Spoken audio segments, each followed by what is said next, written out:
यमुनातीरावनचारी यमुनातीरावनचारी जय राधा माधव कुंज बिहारी जय राधा माधव कुंज बिहारी जय गोपी जन वल्लभ गिरिवरधारी जय गोपी जन वल्लभ गिरिवरधारी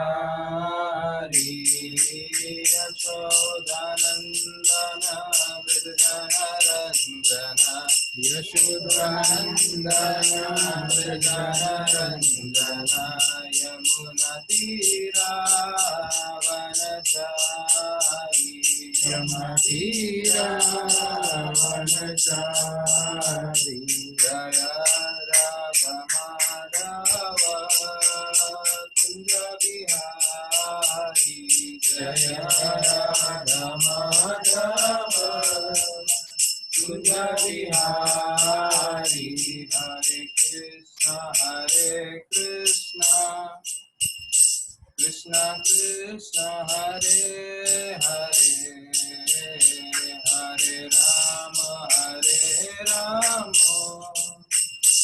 राम राम हरे हरे हरे कृष्ण कृष्ण कृष्ण हरे हरे हरे राम राम राम हरे हरे हरे कृष्ण कृष्ण कृष्ण हरे हरे हरे राम राम राम हरे हरे हरे कृष्ण कृष्ण कृष्ण हरे हरे हरे राम राम राम हरे हरे हरे कृष्ण कृष्ण कृष्ण हरे हरे हरे राम राम राम हरे हरे हरे कृष्ण कृष्ण कृष्ण हरे हरे हरे राम राम राम हरे हरे जय राधा गिरिधरी राधे जय राधा गिरिधरी राधे जय राधा रस बिहारी राधे जय राधा रस बिहारी राधे जय राधा गोपीनाथ राधे जय राधा गोपीनाथ राधे जय राधा मदन मोहन राधे जय राधा मदन मोहन राधे जय जगन्नाथ हरि बोल। कल्याण प्रभु हरि बोल।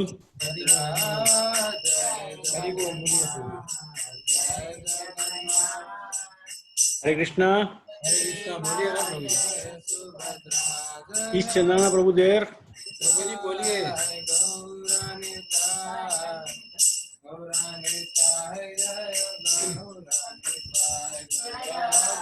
प्रभु जी निराश प्रभु सुनाई दे रहा है, बोलिए। हरे कृष्णा बोलिए प्रभु जी, सुनाई दे रहा है आपका हाँ प्रभु जी कीर्तन चालू रखिए, माता जी आ रही है थोड़े देर में। ओके प्रभु। हरि बोल नित्य गौर हरि बोल नित्य गौर हरि बोल नित्य गौर हरि बोल। जय जय प्रभुपाद प्रभुपाद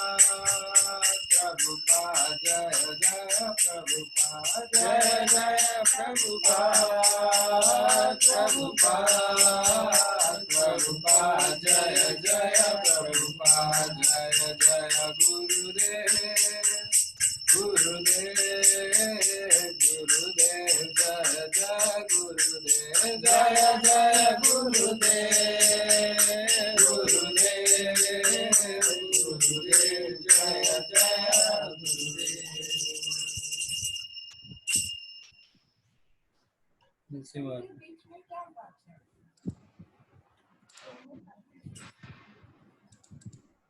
श्री नरसिंह जय जय श्री नरसिंह। प्रह्लादेश जय पद्मा मुखा पद्मा भृंगा। उग्रं वीरं महाविष्णुं ज्वलन्तं सर्वतोमुखं। नरसिंहं भीषणं भद्रं मृत्युं नमाम्यहम्। नमस्ते नरसिंहाय नमस्ते नरसिंहाय। प्रह्लाद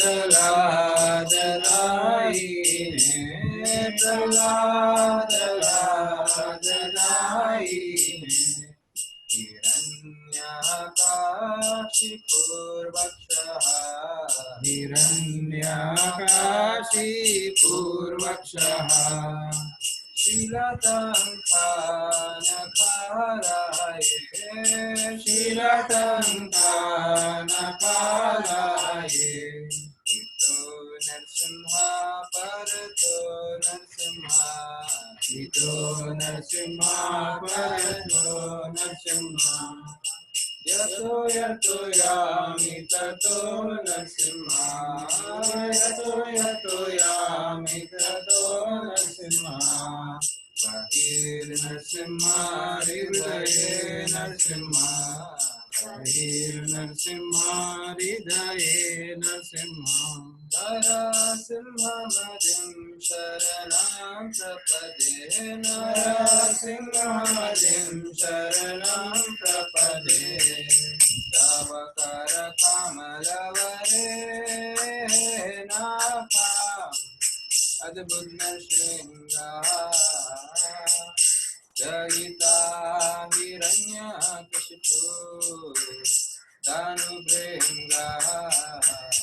केशवदीता नरहरिरूपा। जय जगदीश हरे जय जगदीश हरे जय जगदीश हरे।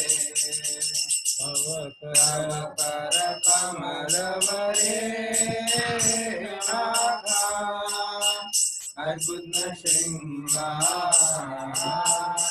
ललिता हिरण्यकशिपु तनुभृङ्गा। केशवदीता नरहरिरूपा। जय जगदीश हरे जय जगदीश हरे जय जगदीश हरे। जय हो नरसिंहदेव नरसिंहदेव जय हो नरसिंहदेव जय हो नरसिंहदेव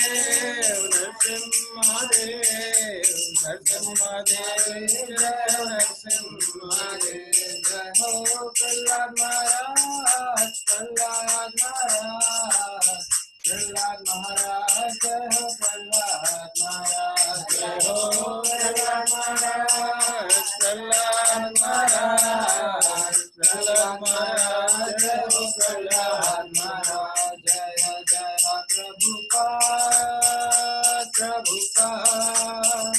प्रभुपाद जय जय प्रभुपाद जय जय प्रभुपाद प्रभुपाद प्रभुपाद जय जय प्रभुपाद। विघ्न विनाशक नरसिंहदेव भगवान की जय। भक्त शिरोमणि श्री प्रहलाद महाराज की जय। शिला प्रभुपाद की जय। मंगलाचरण। ओम नमो भगवते वासुदेवाय। ओम नमो भगवते वासुदेवाय। ओम नमो भगवते वासुदेवाय। नारायणं नमस्कृत्य नरं चैव नरोत्तमं देवीं सरस्वतीं व्यासं ततो जयामुदीरये। नष्टप्रायेषु भद्रेषु नित्यं भागवत सेवया भगवती उत्तमा श्लोके भक्तिर्भवति नैष्टिकी। ॐ अज्ञानतिमिरान्धस्य ज्ञानाञ्जनशलाकया चक्षुरुन्मीलितं येन तस्मै श्रीगुरवे नमः। श्रीचैतन्यमनोभीष्टं स्थापितं येन भूतले स्वयं रूपा कदा मह्यं ददाति स्वपदान्तिकम्। वन्देऽहं श्रीगुरो श्रीयुतापदकमलं श्रीगुरुं वैष्णवांश्च श्रीरूपं साग्रजातं सहगणा रघुनाथान्वितं तं सजीवं साद्वैतं सावधूतं परिजनसहितं कृष्णचैतन्यदेवं श्रीराधा कृष्णपादान् सहगणा ललिता श्रीविशाखान्वितांश्च। नमो विष्णुपादाय कृष्णप्रेष्ठाय भूतले श्रीमते भक्तिवेदान्त स्वामिनिति नामिने। नमस्ते सरस्वते देवे गौरवाणी प्रचारिणे निर्विशेष शून्यवादी पाश्चात्यदेशतारिणे।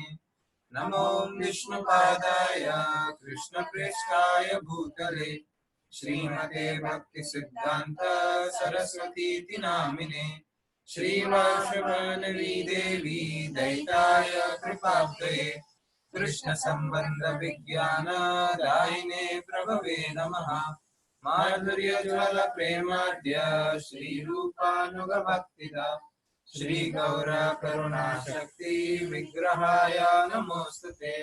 नमस्ते गौरवाणी श्रीमूर्ते दीनतारिणे रूपानुगा विरुद्धाप सिद्धांत द्वान्तहारिणे। नमो गौरकिशोराय साक्षात् वैराग्यमूर्तये विप्रलम्बा सांबोधे पादाम्बुजाय ते नमः। नमो भक्ति विनोदाय सच्चिदानन्दनामिने गौरशक्ति स्वरूपाय रूपानुगावराय ते। गौराविर्भाव भूमिस्थं निर्देष्टा सज्जना प्रियः वैष्णवा सार्वभौम श्री जगन्नाथाय ते नमः। वाञ्छाकल्पतरुभ्यश्च कृपा सिन्धुभ्येव च पतितानां पावनेभ्यो वैष्णवेभ्यो नमो नमः। नमो महावदन्याय कृष्ण प्रेम प्रदायते कृष्णाय कृष्ण चैतन्य नाम्ने गौरचे नमः। पंचतत्वात्मकं कृष्णं भक्तरूपा स्वरूपकं भक्तावतारं भक्ताख्यं नमामि भक्तशक्तिकम्। हे कृष्णा करुणा सिन्धु दीनबन्धो जगत्पते गोपेश गोपिका कांता श्री राधा कांता नमोस्तुते।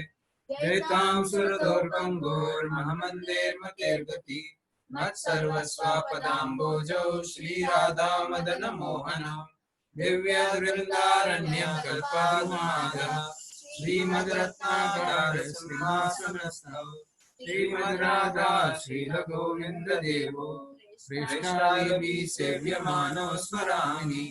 श्रीमान् रासरसारम्भी वंशीवटाटतस्थितः दर्शन वेणुर्सुनिर्गोपी गोपीनाथाश्रयेस्तनः तप्त कांचन गौरांगी श्री राधे वृंदावनेश्वरी वृषभानुसुते देवी प्रणमामि हरिप्रिये। जय श्री कृष्ण चैतन्य प्रभु नित्यानंद श्री अद्वैत गदाधर श्रीवासादि गौर भक्तवृंदा। हरे कृष्णा कृष्णा कृष्णा हरे हरे, हरे रामो राम रामो हरे हरे। हरे कृष्णा कृष्णा कृष्णा हरे हरे, हरे रामो राम रामो हरे हरे। हरे कृष्णा कृष्णा कृष्णा हरे हरे, हरे रामो राम राम हरे हरे। हरि बोल। Mataji is still not joined. I will start with the 27 important slokas right now. I am sharing it on the screen.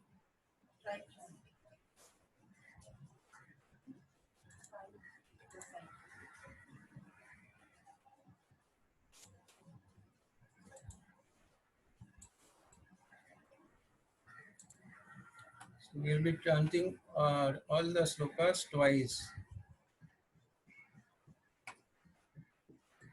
Dhritarashtra uvacha धर्मक्षेत्रे कुरुक्षेत्रे समवेतायुयुत्सवः मामका पाण्डवश्चैव किमकुर्वत सञ्जय कर्पण्यतोषोपहता स्वभावा पृच्छामि त्वां धर्मसम्मूढचेता यश्रेयस्यान्निष्ठितं ब्रूहि तन्मे शिष्यस्तेऽहं शाधि मां त्वां प्रपन्नम्।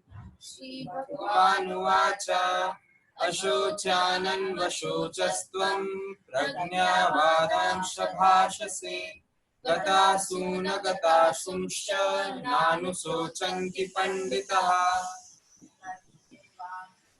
देहिनोऽस्मिन् यथा देहे कौमारं यौवनं जरा तथा देहान्तरा प्राप्ति धीरस्तत्र न मुह्यति। देहिनोऽस्मिन् यथा देहे कौमारं यौवनं जरा तथा देहान्तरा प्राप्ति धीरस्तत्र न मुह्यति। मात्रा स्पर्शास्तु कौन्तेय शीतोष्णा सुखदुःखदा आगमापायिनो नित्यास्तांसि तिष्ठस्व भारत। मात्रा स्पर्शास्तु कौन्तेय शीतोष्णा सुखदुःखदाः आगमापायिनो नित्यास्तांसि तिष्ठस्व भारत। कर्मण्येवाधिकारस्ते मा फलेषु कदाचन मा कर्मफलहेतुर्भोर्मणि ध्यायतो विषयान् पुंसः चैंट ध्यायतो विषयान् पुंसः संगस्तेषु पचायते संजायते कामः कामात् क्रोधोऽपि जायते क्रोधात् भवति सम्मोहः सम्मोहात् भ्रमः स्मृतिभ्रंशात् विनाशो बुद्धिनाशात् प्रणश्यति। श्रीभगवानुवाच कामयेष क्रोधेश रजोगुणसमुद्भवः महाशनो महापाप्मा विद्येनं इह वैरिणम्। यदा यदा हि धर्मस्य ग्लानिर्भवति भारत अभ्युत्थानम् अधर्मस्य तदात्मानं सृजाम्यहम्। परित्राणाय साधूनां विनाशाय च दुष्कृतां धर्म युगे युगे कर्म च मे दिव्यम् एवं यो वेति तत्त्वतः त्यक्त्वा देहं पुनर्जन्म नैति मामेति सोऽर्जुन। भोक्तारां यज्ञतपसां सर्वलोकामहेश्वरम् सुहृदं सर्वभूतानां ज्ञात्वा मां शान्तिमृच्छति। योगिनामपि सर्वेषां मद्गतेनान्तरात्मना श्रद्धावान् भजते यो मां स मे युक्तात्मतो मतः।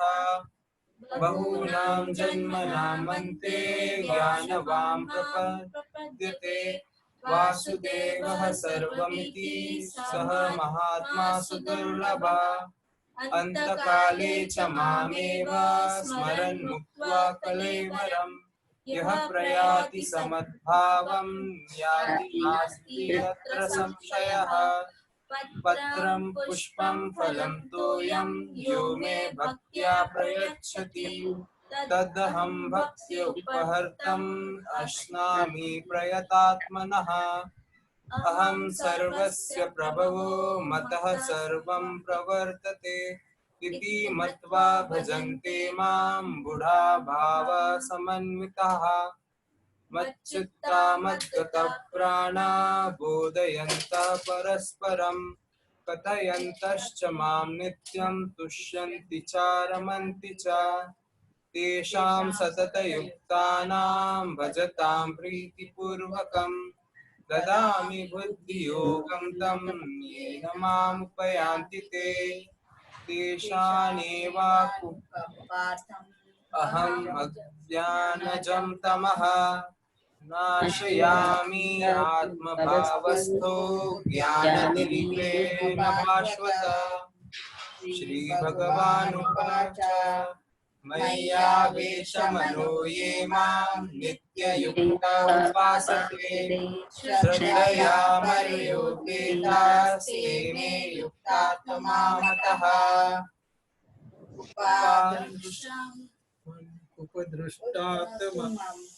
उपदृष्टात्मान्तं च भरता महेश्वरः परमात्मेति चाप्युक्त देहेऽस्मिन् पुरुषः परः मां च यो व्यभिचारेण भक्तियोगेन सेवते स गुणान् समितैतान् ब्रह्म भूयाय कल्पते यो मामेव असम्मूढो जानाति पुरुषोत्तमम् स सर्वविधि भजति मां सर्वभावेन भारत मन्मना भव मद्भक्तो मद्याजी मां नमस्कुरु मम सत्यं ते जान प्रियोऽसि मे सर्वधर्मान् परित्यज्य मामेकं शरणं व्रज अहं त्वं सर्वपापे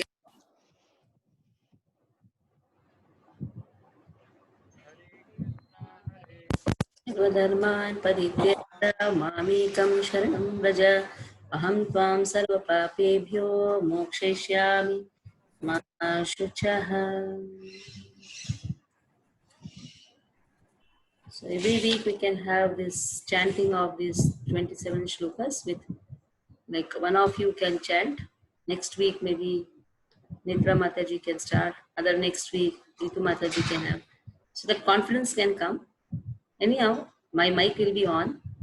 I will be assisting you all also. In this way, division will be there.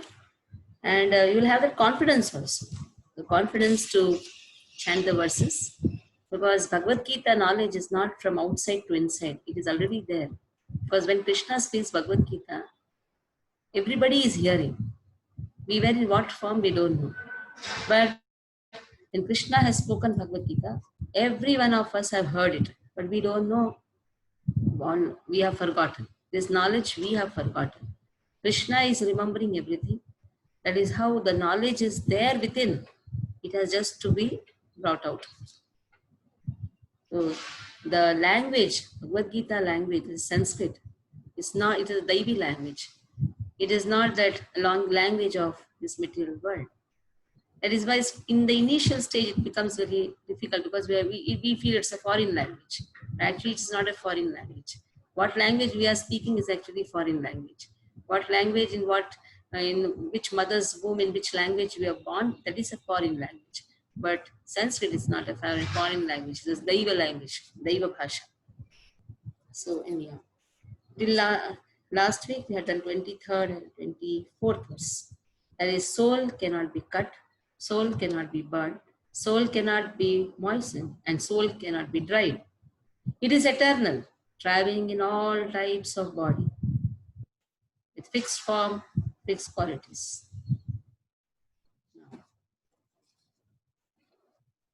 In the 25th verse onwards, Krishna is speaking about Krishna is telling to Arjuna, counseling is going on. Why are you crying? 25th verse. 26th verse also same thing. Why are you crying? 27th also. Why are you crying? 28th also. Why are you crying? 4 times. And then last May 30th, Krishna says, why you should cry? So 5 times Krishna has told, why are you crying? But in every time, Krishna has given different reasons. Like when you tell a child, why are you crying? Because suppose he has got a chocolate and he has lost that chocolate. Then mother counsels the child, why are you crying? I'll buy for you a chocolate. Then the child says, I want the same chocolate. Then mother says, why are you crying? Tomorrow again that friend will give you the same chocolate. But in some or other different ways, mother tries to counsel her child. In the same way, Krishna is also trying to counsel different respects. 25th. Avyaktoyam achintyoyam avikaryoyam uchyate tasmadevam viditvainam nanushochetum arhasi. Avyaktoyam achintyoyam avikaryoyam uchyate tasmadevam viditvainam nanushochitum arhasi. Avyaktaha, invisible. I am this soul.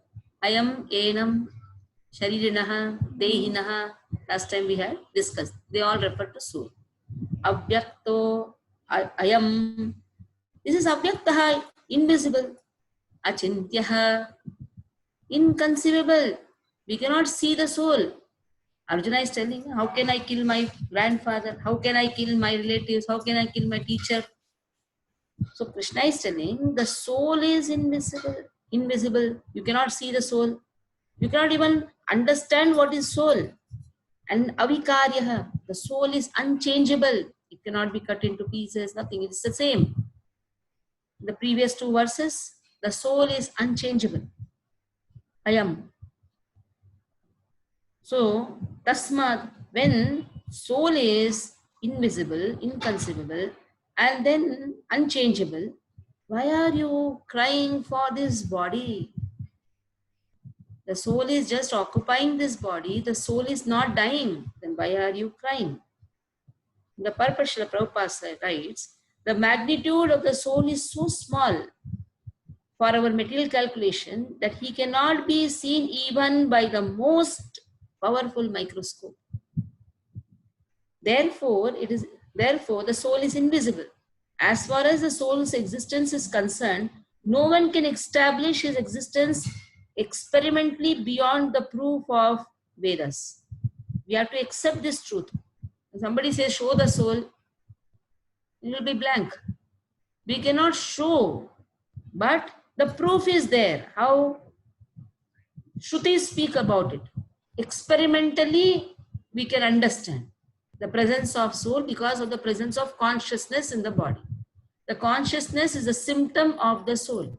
How will you understand the soul is present in the body? Just by the proof of the consciousness. The consciousness is there. That is why we can understand there is a presence of soul. We have to accept this truth because there is no other source of understanding the existence of soul. Now, past life experiences. There is also proof that the soul changes the body. There are so many people who have this past life experience. We don't have. It's good we don't have. But it's not that just we don't have, it is not there. It is there. There are certain journals which have recorded such type of incidents. A person remembering his past life.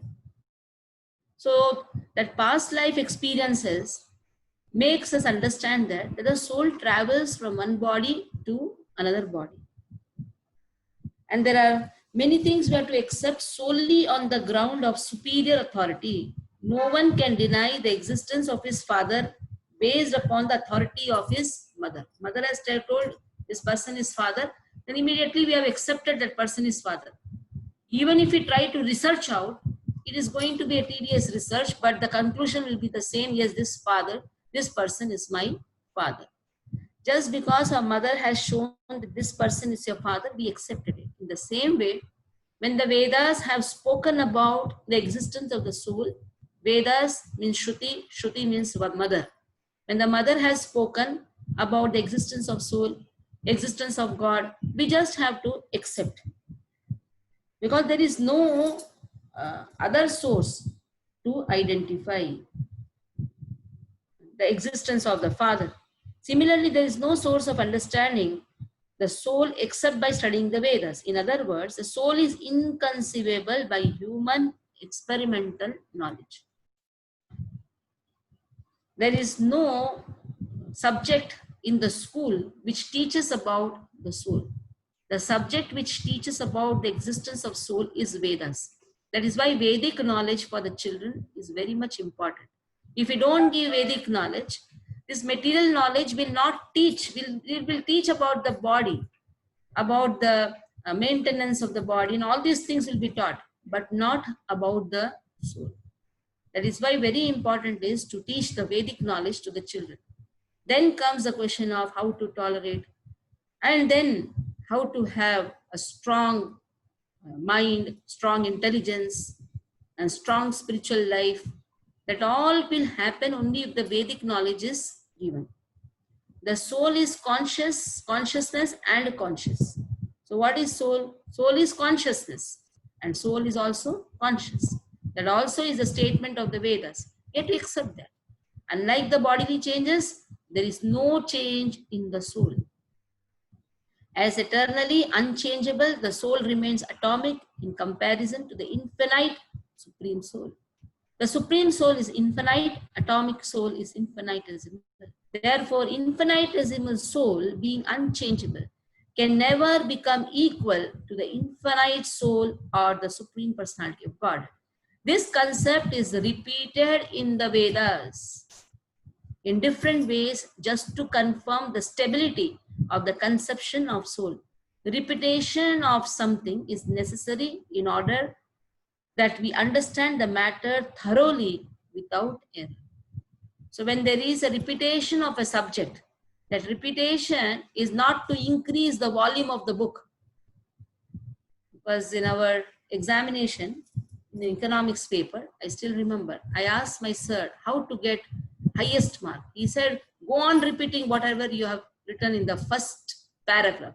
And when you are repeating that, you repeat it in a different way in the second paragraph. And the same repetition you do in the third paragraph. Go on increasing the volume of your paper. When the volume of the paper is big, then what happens, the impression is that, oh, this person knows more about economics. And then you'll get the highest mark. And I did that, and I really got the highest mark in economics. So here, Krishna is not trying to increase the volume of Bhagavad Gita. Okay, let me go on saying the same thing again. No. Here, repetition is necessary because we should understand that subject very thoroughly. Srila Prabhupada spent practically 6 months in this section 11 to 30. Somebody thought, oh, maybe Srila Prabhupada is not going to go further. He is going to be just in this subject. And Srila Prabhupada said, this is the foundation of everything. The foundation of Bhagavad Gita is first to understand that I'm not the body, I am soul. I'm not the body, I'm soul. All the problem in this life is because of the lack of understanding of this concept. I'm not the body, I'm soul. We identify ourselves to the body to such an extent that if you see any problem, all this problem is because of the identification of a person to the body. You name a national problem, you name physical problem, you name a mental problem, family problem, any problem. That is only because we have identified ourselves with this body. Oh, he told me like this. Then we are in grief or we fight, and then there is distinction also. Oh, this person is Hindu, this person is Muslim. That means this identification is on the bodily level. You name any problem, that problem is because of the lack of self-realization, and the basic self-realization is I am not the body, I am soul. But it is not that just realizing I am not the body, I am soul is the perfection. I am servant of Krishna, I am part and parcel of Krishna, I am servant of Krishna. There the perfection to the realization happens. But the basic realization is I am not the body, I am soul. That is a basic realization.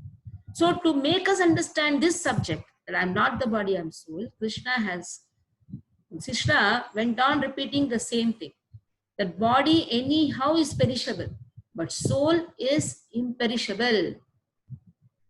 The fear of death, that is there because we think this body is everything. Identifying with our body to such an extent that there is a fear of death. Nobody wants to think about his own death. But when a person comes to an understanding that soul anyhow is eternal, and howsoever you try to protect your body by different means, the body is perishable. You cannot protect this body. So now, here Krishna says, soul is invisible. How are you saying that you are going to kill your relatives? Anyhow, the soul is not going to be dead. Body, even if you don't fight, even if you don't kill your relatives, the body anyhow will be dead. The body is perishable. So Krishna is saying, you don't have to cry because you are not able to see. You cannot see the soul. The soul cannot be seen by the gross material eyes. Then, 26th verse. Atha chainam nityajatam nityam va manyase mrutam tathapi tum mahabahu nainam shochitum arhasi.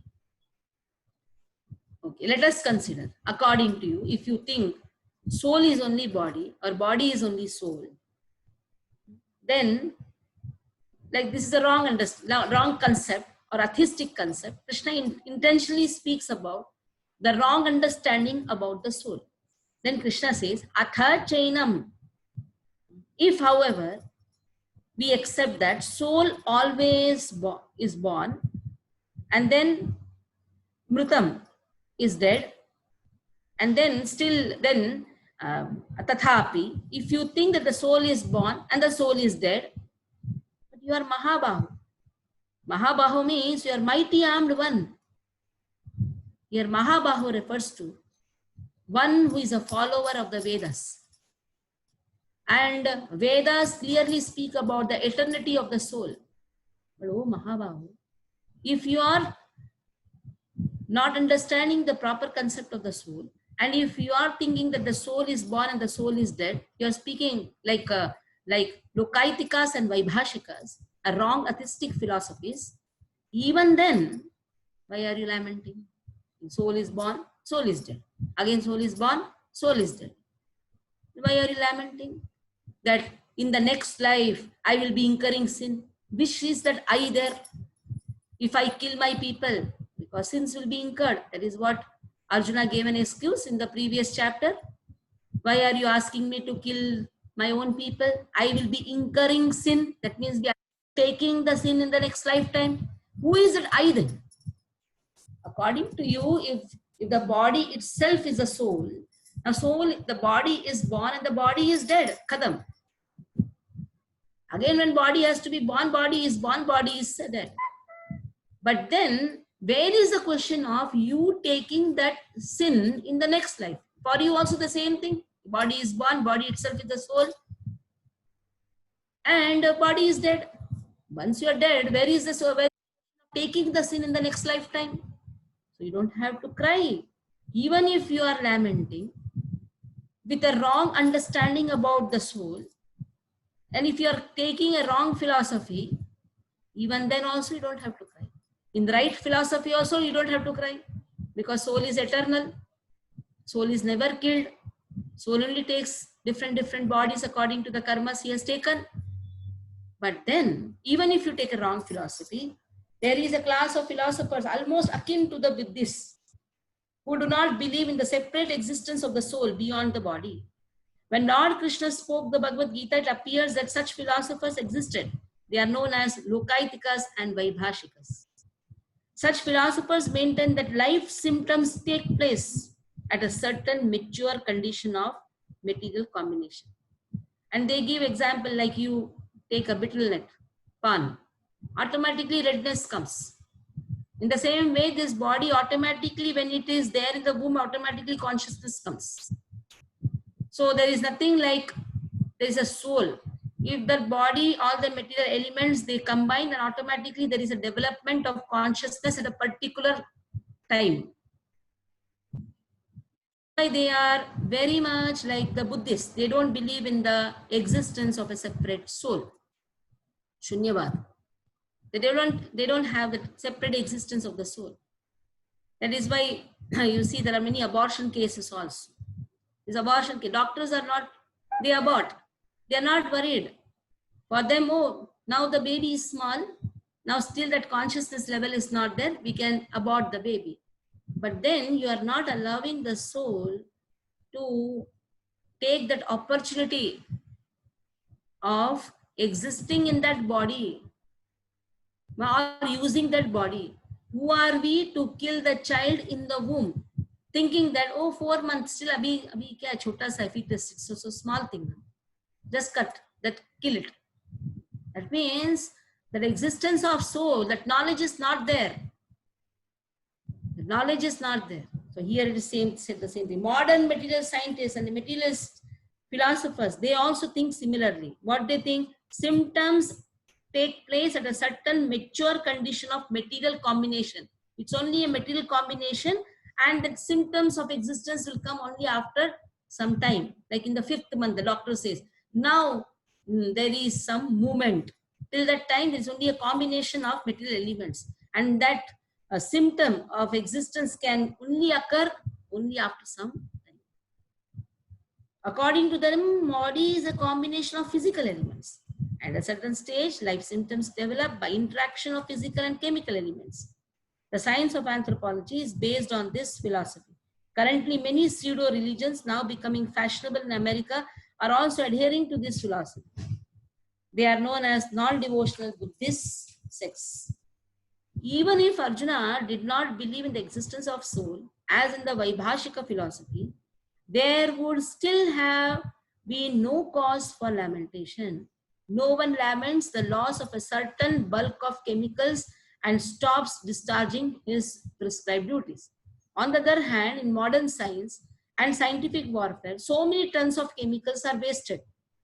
According to the Vaibhashika philosophy, the so-called soul or Atma vanishes along with the deterioration of the body. So in any case, whether Arjuna accepts Vedic conclusion that there is atomic soul, or he did not believe in the existence of the soul, he had no reason to lament. According to this theory, since there are so many living entities generating out of matter every moment, and so many of them are being vanquished every moment, there is no need to grieve for such incidents. There were no rebirth for the soul. Arjuna had no reason to be afraid of being affected by sinful reactions due to his killing his grandfather and teacher. At the same time, Krishna sarcastically addressed Arjuna as Mahabahu, mighty arm, because he at least did not accept the theory of Vaibhashika, which leaves aside the Vedic wisdom. As a Kshatriya, Arjuna belonged to the Vedic culture, and it behooved him to follow this principle. Very important. So what is said here in the previous verse, it is, if you follow the Vedic concept, then the soul is inconceivable, it is invisible and unchangeable. So there is nothing to worry.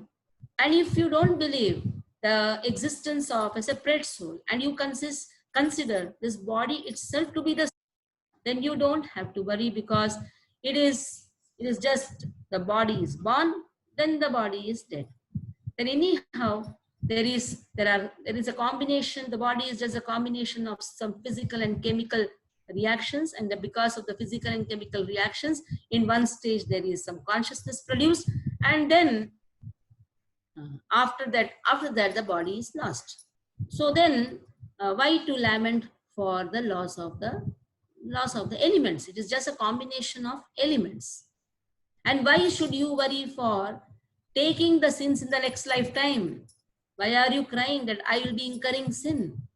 If the Atma, if Atma is considered to be the body, then body is lost, automatically everything is gone. Where is the question of reaping one's own karma? Then, now in the 27th verse, Jatasya hi dhruvo mrityu dhruvam janma mritasya cha tasmad pariharyethe natvam shochitum arhasi. So whatever is born one day has to die. whatever one has, who has taken his birth is sure to die, and after death one is sure to take birth again. So here, how is the soul understood? Okay, the soul only combines itself with the body when it is born, and when the body is lost, the soul is detached. Again, the soul is attached, soul is detached. So again, why are you crying? Whoever has taken birth is sure to die. So here, after finishing one term of activities, one has to die to take birth for the next.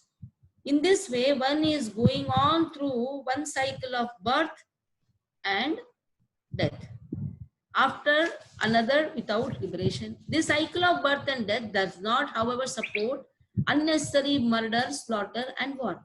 At the same time, violence and war are inevitable factors in human society to keep law and order. The battle of Kurukshetra, being the will of the Supreme, was an inevitable event, and to fight for the right cause is the duty of a Kshatriya. Why should he be afraid or aggrieved at the death of his relatives, since he was discharging his proper duty? He did not deserve to break the law, thereby becoming subjected to the reactions of sinful acts, of which he was so afraid. By avoiding the discharge of his proper duty, he would not be able to stop the death of his relatives, and he would be degraded due to his selection of the wrong path of action. So here, again, about the body is spoken. The cause is Prakriti. The Prakriti is the cause. Nothing about God, nothing is spoken. The God, Prakriti is the cause. There is a birth, there is death for. There is a birth and death for the body. And what is birth?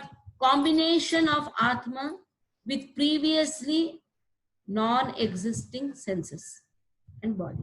And death is what? Death is the separation of the Atma from that body with its senses. So nothing like reaping the karmas, nothing has been spoken about this. It's only body getting birth, body is dying. So again, why are you lamenting for the Atma? Eternal element is Atma, which attains birth by accepting a body under the law of karma. Death is certain with the destruction of those karmas. So what is death?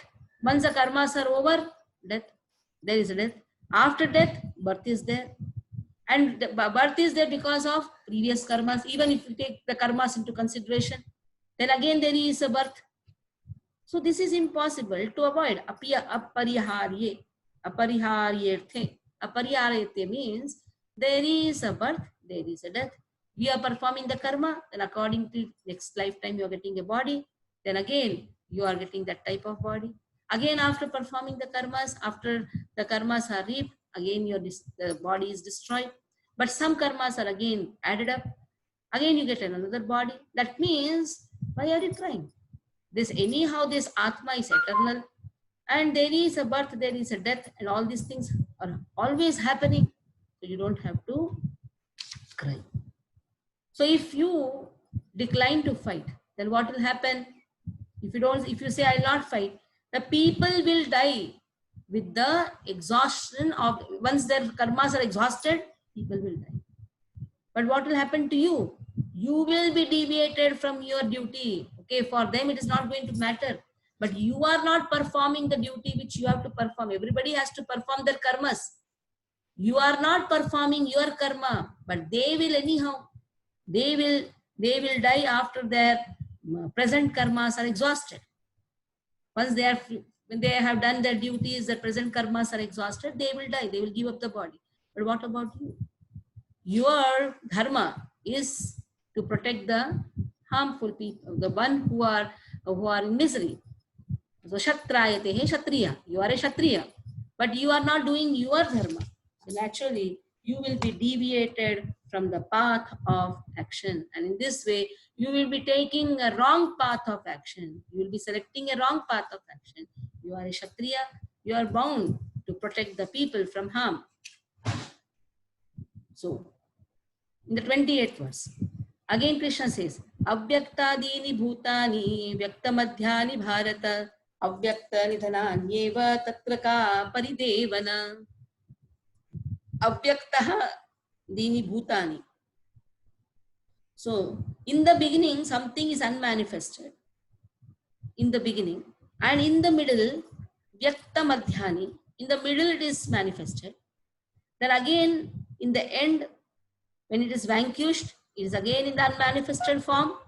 So all created beings are unmanifest in their beginning, manifest in the interim state, and unmanifested again when annihilated. So again, what need is there to cry? Something was not seen, now it is seen, again it is not going to be seen. So why are you just crying for the things which you are seeing now? So accepting that there are two classes of philosophers, one believing in the existence of soul, other not believing in the existence of soul, there is no cause for lamenting in either case. Non-believers in the existence of the soul, they are known as atheists. Yet even if for argument's sake we take this atheistic philosophy, non-existence of the soul, then there is no cause for lamentation. Apart from the separate existence of the soul, the material elements remain unmanifested before. They are known as pradhan. So material elements will be there.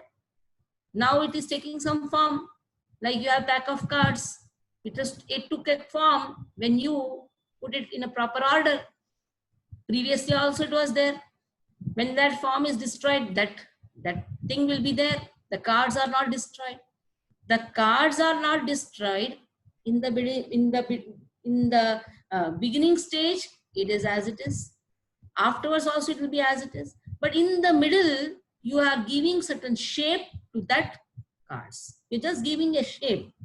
So in the same way, the elements, they are remaining as it is, before or after. In the middle, they have taken certain shape. From this subtle state of non-manifestation comes manifestation. From ether, just as from ether, air, from air, fire, from fire, water, from water, the earth. So from the earth, many varieties of manifestation takes place. So take for example, a big skyscraper is there. And now when it is dismantled, the manifestation becomes again unmanifested. But that atoms are remaining. The law of conservation of energy remains. In due course of time, things are manifested, unmanifested. That is the difference. Then why a person should lament the stage of manifestation, unmanifestation? Some or the other, even in the unmanifested stage, things are not lost. Both at the beginning and at the end, the elements remain unmanifested. Only in the middle, they are manifested. Now, some accept the cause for that manifestation. Some don't accept the cause for the manifestation. Some see the effect is different from the cause, or the effect is not there in the cause. Like there is a banyan tree. Some see that banyan tree is not there in the seed. But the real seer, what he sees, oh, that seed has that banyan tree, the potential banyan tree. The seed has. But when the effect is seen, that effect is seen as non-existent from the cause. That is where the cause is not understood. The cause and the effect are not understood. And that is where the atheistic philosophy begins. Atheistic philosophy, they don't see the cause. They see the effect different from the cause. And some atheistic philosophy, they see the effect in the cause, but they don't accept Krishna as the cause. They only accept the Prakriti as the cause, the nature as the cause. So in this way, these are all atheistic philosophy. So anyhow, Krishna, by even telling about the atheistic philosophy intentionally, he says, even if atheistic philosophy is understood, take for example, atheistic. What is atheistic philosophy? He doesn't accept soul. He doesn't accept the existence of the soul. Even if he is not accepting the existence of the soul, then also there is nothing to lament, because material elements are unmanifested in the beginning, then the unmanifested form, like the pack of cards, and then it is manifested, it takes some shape, again it is unmanifested, like the big skyscraper. It was just like mud. In the beginning, what it was, just brick, cement, and all these things. And then it took a form. And then when it is dismantled, again it is in the form of, that means the atoms and all are not lost. It is there. So the separate existence of the soul is not, even if you don't accept the existence of the soul, still there is nothing to lament, because you are not losing the matter. Matter is in the unmanifested in both the stages, beginning and the end. And if you accept the existence of the soul, you are Mahabahu. That means you should accept the Vedas. Even if you accept the Vedas, if you accept the Vedas, then soul is always eternal. Eternity of the soul has been spoken. Anyhow, body has to take birth, and then body will be dead. That means soul is eternal, body is perishable. And where is the question of killing someone? The soul is neither the slayer nor is slain. So that is how Krishna is trying to explain to Arjuna, why are you crying? Why are you lamenting? Why are you giving different reasons for not fighting? One time you are saying, I will be incurring sins. Another time you are saying, oh, I am going to kill my own people. If you think that body is the Atma, body itself is the Atma, where is the question of incurring sin? If you consider body itself is the Atma, where is the question of incurring sin? And then if you say, I don't want to fight, then that means you are not performing your duty. If you don't perform your duty, you will incur sin. So don't speak in two things, two ways. One time you are saying, I don't want to fight, thinking that you are going to kill your own people. That means you're considering body itself is everything. Then you don't have to cry, because if body is only everything, then nothing is lost. The material elements will be as it is. And if you think that I will be incurring sin, that means you are accepting the concept of the soul. Then according to the philosophy, if a person is not performing his duties, then he will incur sin. Even if you don't fight, you are not going to save the people. They are going to die one day or the other. But what about you? They will read their karmas and they will perform their karmas, and once that they are finished with their karmas, they will die. But what about you? You are not going to perform your duty. That means you are not taking up the proper duty. Then that is the time you are going to incur sins. So in both the ways, Krishna is catching Arjuna in both the sides and seeing that whatever explanations he's trying to give, oh, I'll incur sin, my own people, family tradition will be lost, and all those things, Krishna is trying to explain to Arjuna about the eternity of soul. The soul is eternal. According to the karmas, the soul gets a body. Now, even to speak about soul, to hear about soul, to even think about soul, it's so difficult. The subject soul itself is so difficult to understand.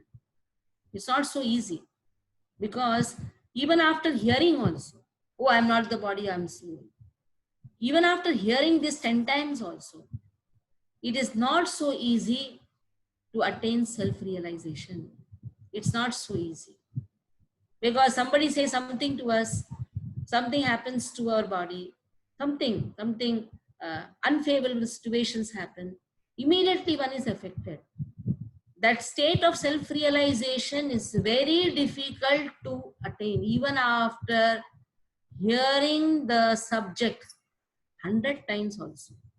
It is not so easy to be situated in this state of self-realization. That's what Krishna is saying. Ascharyavat pashyati kaschidenam, ascharyavat vadati tathaiva chanya, ascharyavat chainam manya shrunoti, shutva penam vedana chaiva kaschet. Very difficult to understand. What is very difficult? Ascharyavat, amazing. So someone sees the soul as amazing. It's a very amazing thing. Soul is a very amazing thing. And someone sees it with amazement. The soul. Now let us see. So this jiva is a very astonishing thing. Very amazing thing, astonishing thing. So for the person who sees this, he is astonished. And then somebody speaks about the soul. How he speaks? He speaks that soul is very astonishing, is very amazing thing. And somebody speaks with astonishment. Somebody hears about this soul as an amazing thing or an astonishing thing. And somebody hears about the soul with astonishment. Sees as an astonishing thing, sees with astonishment. There's little bit difference. Sees as amazing and describes it as amazing, hears as amazing, then sees with amazement, describes with amazement, and hears also with amazement. Like you, first when the TV had come, this television box had come, somebody sees it as an astonishing thing. Somebody sees with astonishment. What is the difference? There's some difference or not? There's some difference. Sees it as an astonishing thing. Oh, what an astonishing thing. What is happening in the other part of the world, everything is seen in this. It's an astonishing thing, amazing thing. And sees with amazement. He's confused. He's totally confused. How it is happening? So, trying to understand and being in ignorance. So, trying to understand, oh, this is a very thing, wonderful thing. The soul is knowledge. The soul is knowledge. But with ignorance, I cannot understand it properly. That is why that thing becomes so astonishing for me. And for me, it is a complete astonishment. I'm not able to understand it properly. It's a complete astonishment. I mean, I'm completely amazed.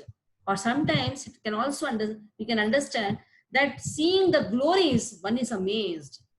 Seeing the glories. And what is that glories? Oh, soul cannot be dead.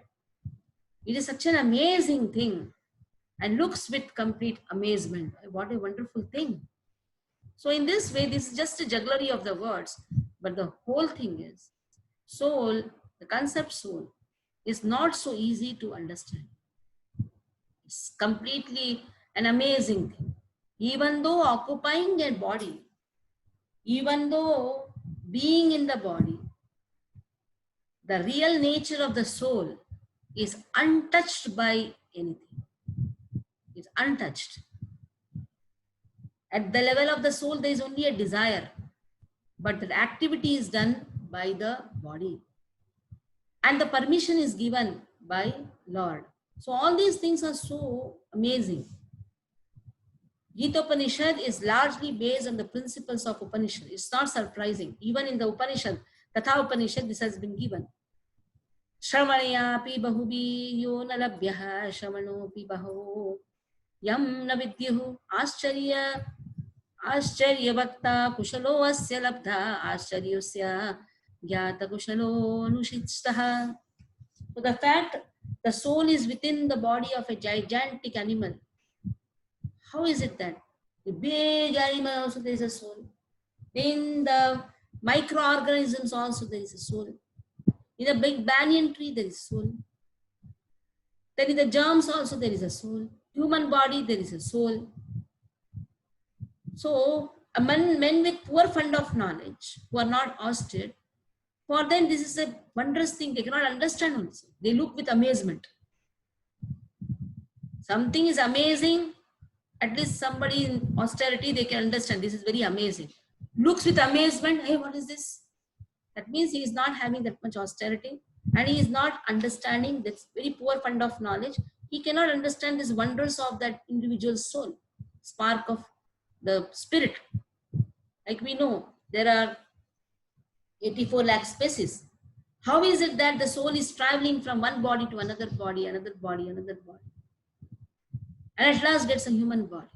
Then if it's not performing the activity of a human body, then again goes in different types of species.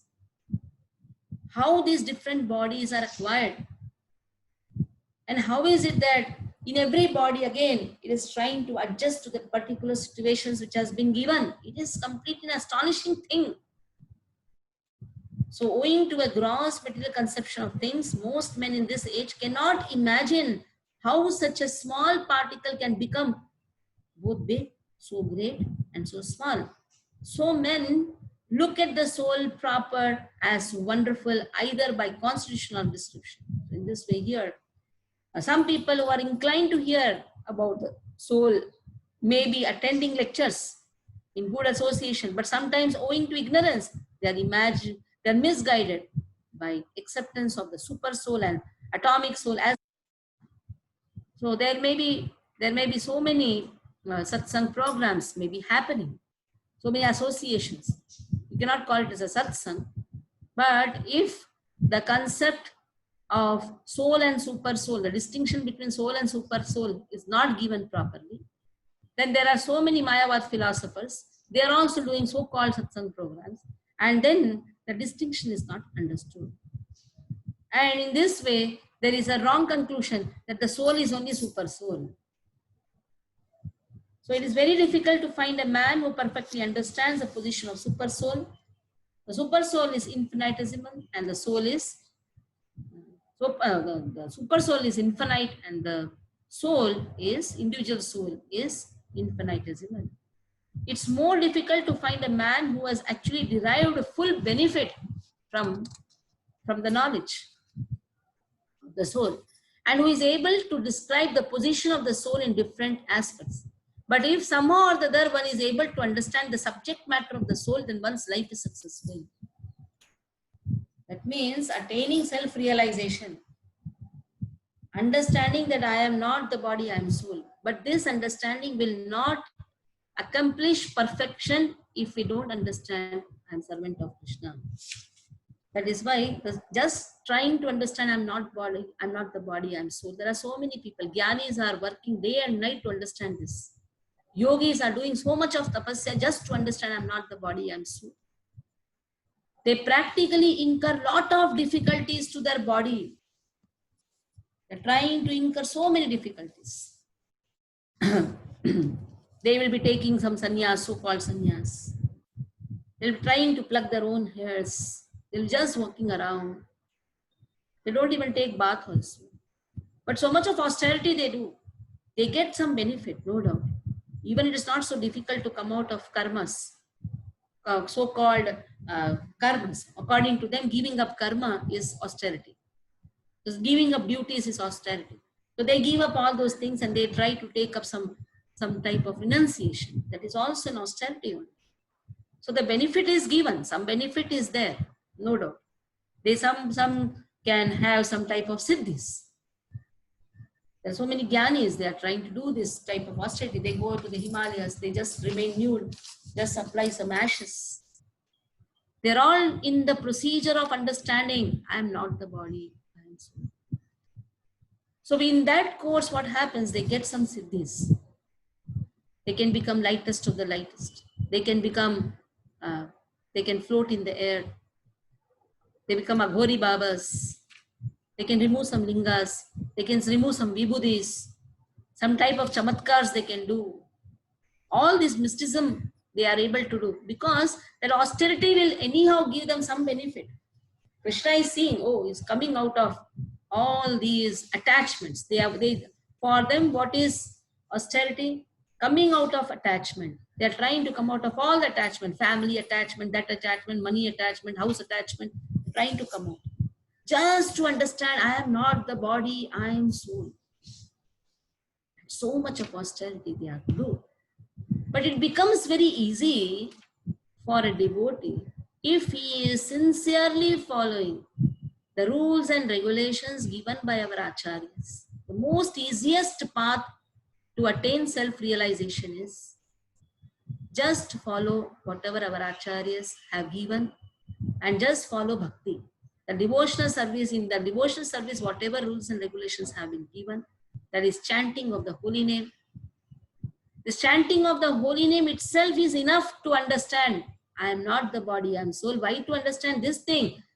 The most highest thing is, I am servant of Krishna. The person understands I am servant of Krishna, automatically he comes out of this body consciousness. To come out of the body consciousness, the jnanis and the yogis are doing so much of tapasya. But it becomes very easy to come out of one's bodily attachment and body consciousness. Automatically one utilizes the body. It is not that he is coming out of bodily consciousness here refers to. He is not attached to the sense gratifications. He is not attached to the sense objects. He is not attached to fulfill his sense gratifications. He is just attached to Krishna's desires. He just wants to serve Lord with whatever sense objects, whatever objects he is having around. The first object which a person has around him is his own body. So using the body in the service of Lord, if a person does this, it becomes very easy to be self-realized. At that time, favorable things, unfavorable things, that all doesn't matter to him. Sometimes things happen according to somebody's wishes. Sometimes things happen according, sometimes things doesn't work out. He may be thinking so many things, but he did not desire such things. So against his wishes, some things happens.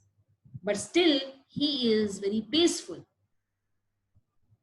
Like Srila Prabhupada, when he went to West, he also had many bodily difficulties.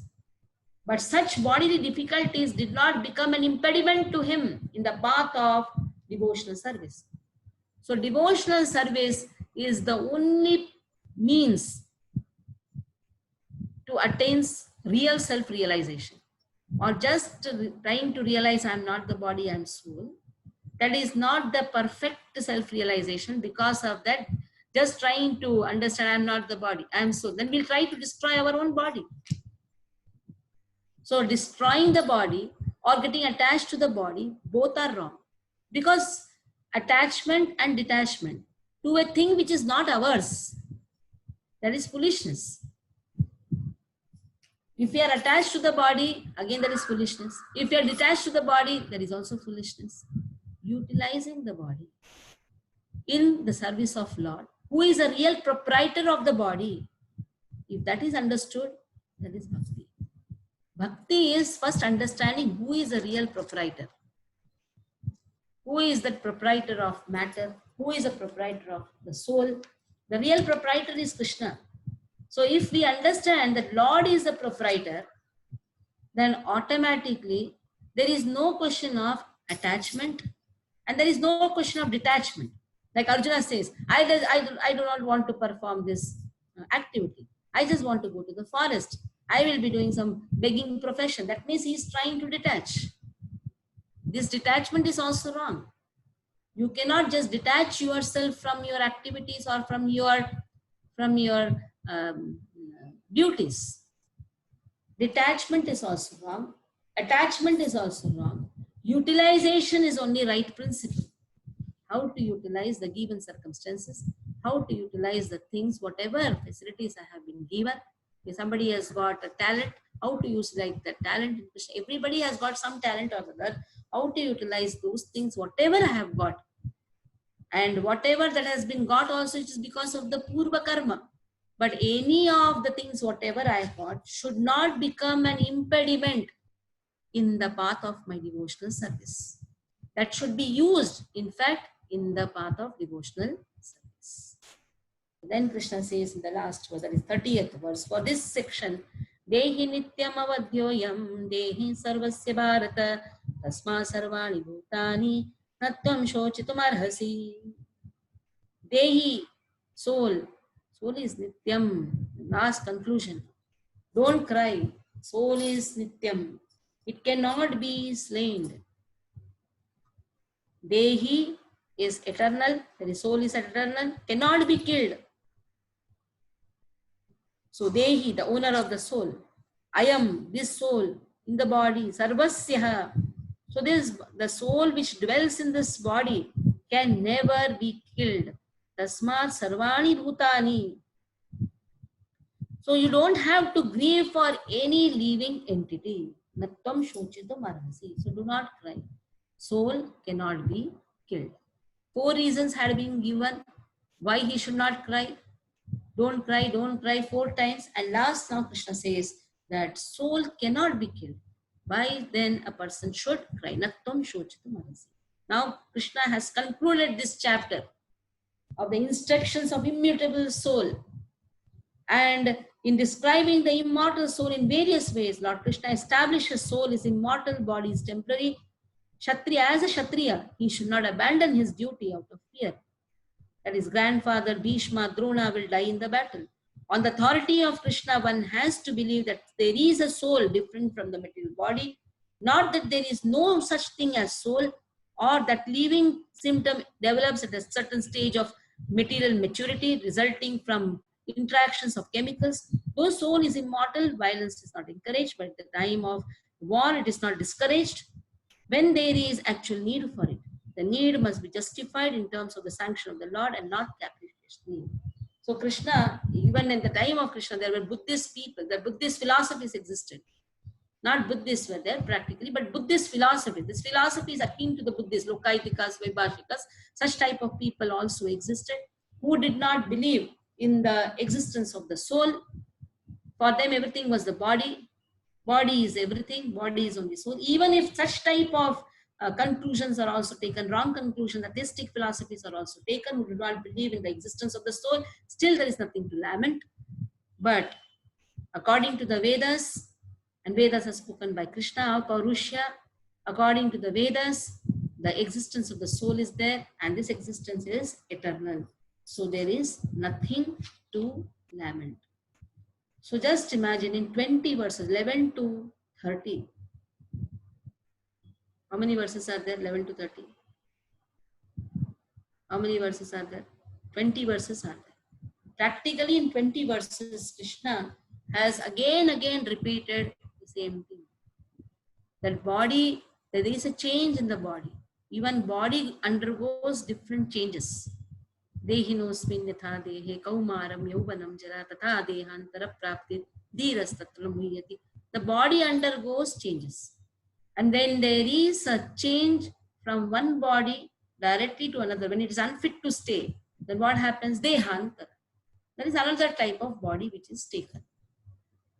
But within this lifetime itself, we have changed so many bodies. We were small, then we grew up, then we are becoming old, and then afterwards there is Dehantara. But this Dehantara is going to happen. One day or the other is going to happen. Now, how to stop it? Still, that answer has been not given in this section.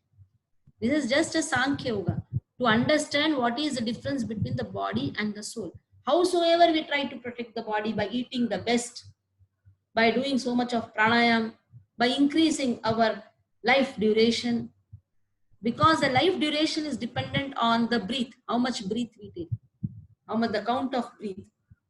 So by doing pranayam, what happens? You are holding the breath. You are increasing the time duration of the breath. So because of that, your longevity increases, your time duration increases.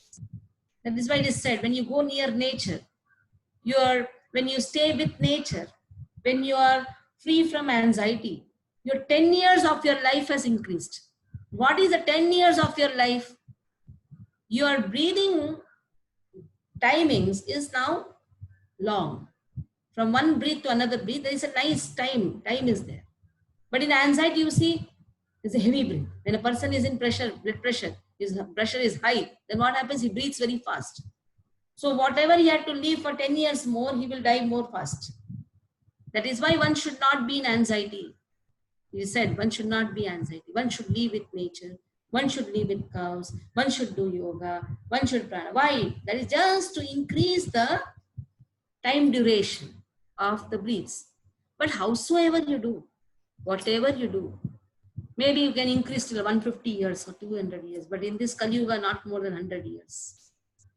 But even after doing that also, one day, one has to give up the body. Body is not eternal. But that attachment to the body, if it is there, what will happen? He cannot give that examination called death, he cannot be successful in that examination. Because the success of that examination is, am I able to remember Krishna at the time of death? That is the success. Because that attachment to the body happens so much that he does not want to give up this body. He does not want to give up the things related to the body. He's attached to the daughter, he's attached to the son, he's attached to the grandchild. So that attachment does not allow him to give up the body. And even if he gives up the body, that attachment goes at the level of man, buddhi, ahankara. Again he has to take birth, again die, again take birth. So in this way, again get a body which takes birth, which again dies. So this birth and death cycle goes on. Because that self-realization, which attains perfection only by devotion, that is not understood properly. That is why Bhakti is the only way, Bhakti Marg is the only way to attain perfection in self-realization. So slowly, Krishna, first he is only talking about soul and body. Difference between the soul and body. Now, how to perform devotional service, everything is going to come. But now in this section, 11 to 30, Krishna has very nicely, elaborately explained about the soul and the body. Because this is the answer for the first reason of Arjuna for not fighting the war. He said, they are my people. I cannot fight with them. Then Krishna wants to show what is my people. Then your body is going to be destroyed. In this way, these explanations have been given. So, any questions in this? You can ask.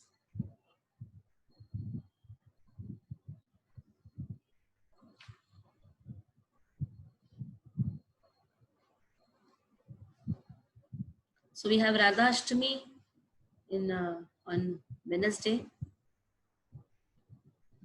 Radha Tattva, very difficult to speak also. But by speaking what acharyas have already realized and mentioned, by repeating the verses which have been written by acharyas, Rupa Goswami has written Stavamala, which is glorifying Srimati Radharani, Radha and Krishna. By doing that, at least some purity will come. That is why from today onwards, 8:30 to 9:30, we have the songs written by few songs. Like today, one song will be taken, 3 songs will be taken continuously, and then 3 days these songs, and Radhashtami is on Wednesday, and then some pastimes of Radharani, how she appears in Goloka, how Radharani appears in Bhaumalila also. So all this we have given that schedule that will be one. So no questions. So okay, wonderful. So Hare Krishna.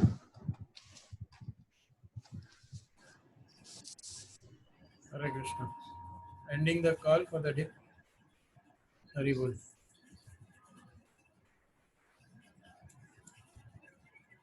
See you all next day. Hare Krishna.